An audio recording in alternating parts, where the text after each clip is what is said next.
Hi everyone, I'm just back from seeing Lin Zhangji's extraordinary film A Brief History of a Family. I recommend it. It's a film about structure. Family structure, social structure, and its own structure as a movie. And in every single case, it will screw with your expectations and it unsettles and destabilizes the structure that it describes. It's a film of incredibly memorable images, but it does still have a powerful central story, which is a story about a cuckoo. It's a family who takes in someone who is not their child. Their son meets this character at school, and it seems like the son, who is a bit of a dick actually. He's a bit of a layabout, he's a bit of a jock. He could be a bit of a bully, but he sort of doesn't seem like that bad a guy all in all. Like he's going through an adolescent phase, but some kind-heartedness in him moves him to take this boy whom he's partly bullying, who's very weird, very outside everything, very bookish, home to have dinner with his parents.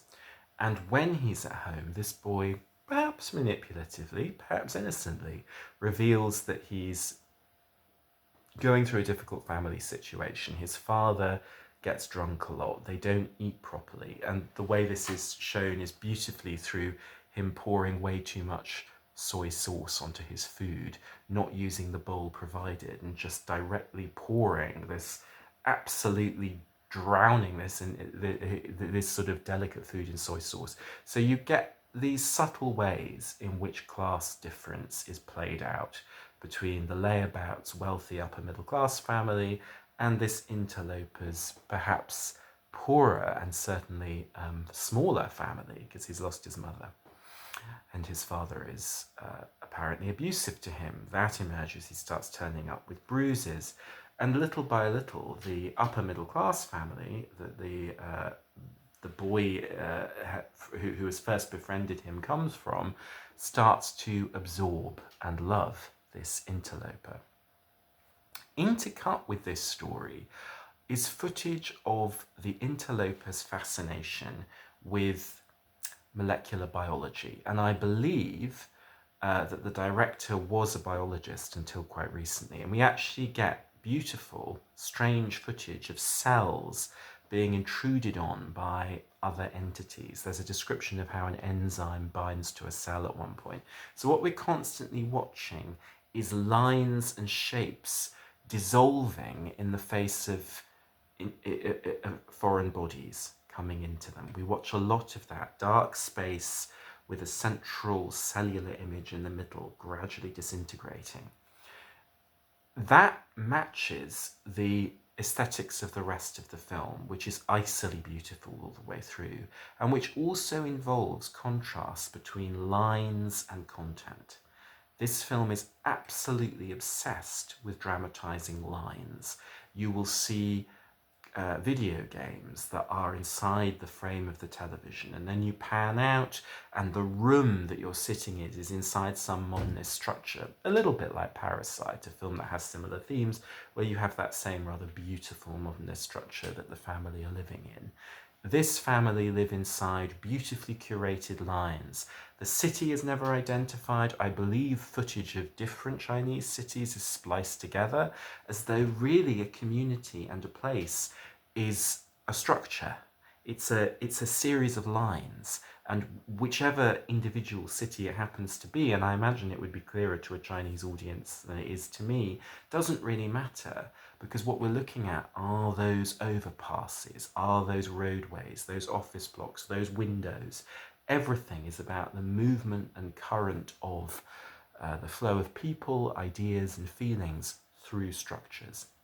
And the question is, what is this interloper to this family? What are they to him? What has happened inside their family structure that makes space for him or means there's a need for him? And the answer is political and social and historical, which is that this family have limited themselves to one child because of China's one-child policy. And the film could be seen as a deep, wrenching emotional critique of the effects of that policy. As an only child myself, I constantly resent the way in which only children are presented in film. It's always about loss, it's always about disproportion. It's like oh, maybe they're spoiled, but maybe they're also kind of broken. So I have to admit, I watched this and I was like, here we go. But at the same time, in this case, I forgive it because it's part of a much larger cultural discussion of what it means for families to be restricted by law, for the state to have intruded on people's private lives in that way. And we watch really edgy dialogue between the central couple and another couple about having a second child. Oh, aren't you thinking of it?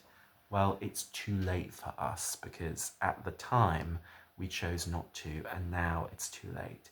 It's this kind of private grief that's not spoken, but which, if you look at things like an intruding body or maybe a sociopath, is actually a kind of breakage, a kind of weakness in the structure of the family. There's an emotional wound, and through that gap, this cuckoo can insinuate himself. Is that the real story? As we get to the end of the film does something really strange, which is it begins to alternate narrative with still images, as if its own structure is starting to shudder or rupture.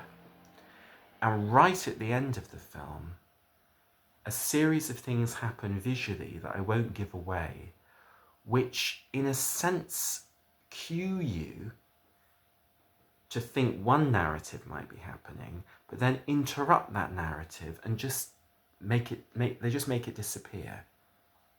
Actually, quite literally, a narrative here disappears. And it's as though the film itself, having set up all sorts of, I guess, quite Western generic expectations, like the talented Mr. Ripley, you sort of think, am I looking at something that's like that? Then turns the mirror back on the viewer and says, what's your relationship? You're the interloper here. What do you want out of the structure of this film?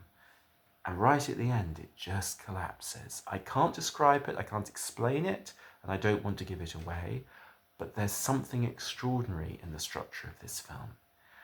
I think in the director's next films, he's going to need to go beyond structure into what is right at the edge of this film all the way through, which is deep feeling. I think this film could have done with a little bit more. At the moment, it's like an allegory for feeling that never really expresses it. It's sort of like a diagram of it. But you know what? Diagrams can be very beautiful, even if they're rather cold. And that seems to be the heart of this film. I recommend you see it. I think it is very, very brilliantly done. And I look forward to his future work. Thank you.